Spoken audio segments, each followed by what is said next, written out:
Assalamualaikum warahmatullahi wabarakatuh, sahabat motivator Banua dimanapun Anda berada semuanya. Dalam minggu-minggu terakhir memang ada beberapa perkembangan, beberapa kemajuan yang dicapai oleh rekan-rekan dari guru-guru non-sertifikasi Indonesia yang memang sudah semakin solid dengan grup mereka. Dan tentunya saya pun juga merasa ada memiliki kewajiban untuk menyampaikan segala macam perkembangan yang ada di grup ini. Karena ini salah satu concern saya untuk memperjuangkan mereka juga. Dan sejak awal sebenarnya memang sudah ada dua pemikiran atau dua jalan yang berbeda. Dalam hal ini Kemendikbud dengan beberapa asosiasi besar guru Republik Indonesia, terutama yang paling senior yaitu PGRI. Dan ini tentunya akan menjadi PR panjang kalau tidak diketemukan. Dimana di satu pihak menteri menginginkan yang namanya pemutihan sertifikasi guru. Jadi guru-guru bisa merasakan tunjangan profesi mereka, kesejahteraan mereka dengan lebih instan. Itu yang dimaksud oleh Pak Menteri.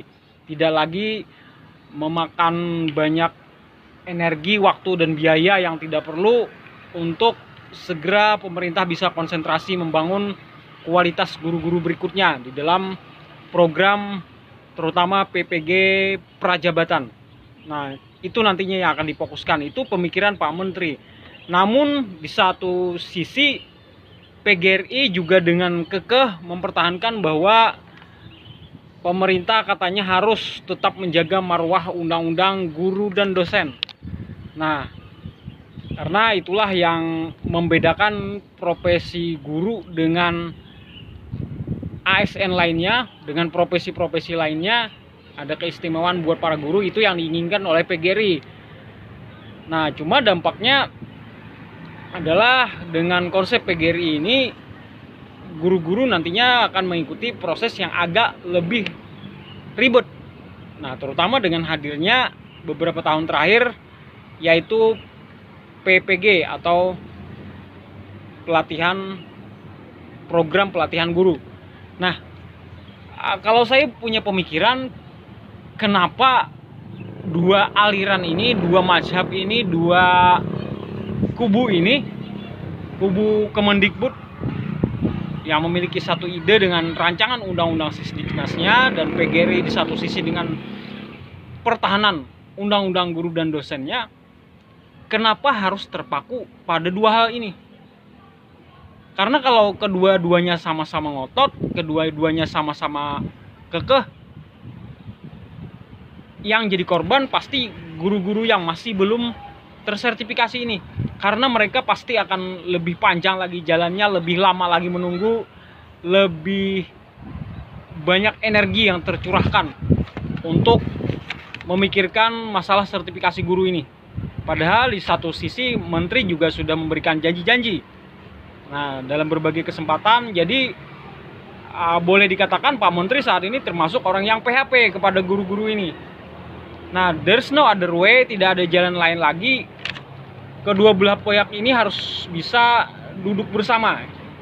Duduk bersama, saling membicarakan alasannya masing-masing. Dan yang paling penting juga, ego harus dibuang jauh-jauh. Ego kementerian, ego PGRI sebagai senior. Kemudian kalau bisa juga melibatkan perwakilan para guru non-serdik ini. Apalagi lebih bagus lagi kalau diwakili per daerah nantinya. Duduk bersama dan juga difasilitasi atau ditengahi oleh DPR dalam hal ini. DPR yang mengetok palu untuk sebuah kebijakan. Mereka banyak sekali mendengarkan sumbangan suara dari luar, terutama yang dianggap senior dari PGRI. Dia memiliki kekuatan sekali untuk menentukan jalannya orang-orang di DPR ini. Nah, lalu DPR dengan kekuatan powernya, dengan otoritasnya, mereka ketok palu, maka peraturan tersebut bisa disahkan. Jadi duduk bareng, duduk bersama, cari jalan tengahnya, cari pemecahannya. Gimana caranya supaya guru-guru tetap bisa cepat mendapatkan tunjangan mereka, sementara di satu sisi PGRI juga mungkin ada aspirasi tertentu yang ingin diberikan kepada Kemendikbud.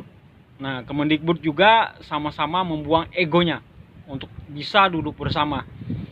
Nah, sebenarnya suara para guru ini sudah pernah disampaikan oleh Asosiasi Guru Non-Serdik Bersatu yang menghadap ke DPR kemarin Komisi 10 langsung, di mana mereka di situ menyampaikan tuntutan yang pertama itu adalah menginginkan adanya pemutihan total, pemutihan sertifikasi guru. Jadi 1,6 juta guru harus langsung mendapatkan tunjangan profesi mereka, harus dianggap profesional tanpa harus melewati yang namanya PPG lagi. Itu yang pertama. Kemudian juga mereka mengharapkan pemerintah bisa menaikkan tambahan penghasilan atau yang biasa dikenal dengan istilah tamsil yang selama ini jumlahnya memalukan buat guru di Indonesia, yaitu Rp250.000 itu menjadi 2,5 juta rupiah. Karena sudah belasan tahun tidak pernah berubah angkanya, konsisten di angka 250.000 tersebut, sehingga ini menyedihkan buat para guru-guru dan mereka lama-lama juga memberontak akhirnya dengan aturan ini. Itu yang kedua. Kemudian tuntutan yang ketiga adalah, entah itu cara pertama, cara yang kedua, AGNSB sebenarnya tidak terlalu mempermasalahkan asalkan pemerintah benar-benar concern kepada penyetaraan kesejahteraan guru-guru kita ini. Jangan lagi ada kesenjangan, jangan ada lagi guru kaya, guru miskin, dan pendidikan bisa berlangsung dengan lancar, karena guru adalah pilar yang paling penting dalam roda pendidikan kita. Nah, harapan kami agenda untuk duduk bersama ini tidak berlarut-larut, harus secepatnya difasilitasi.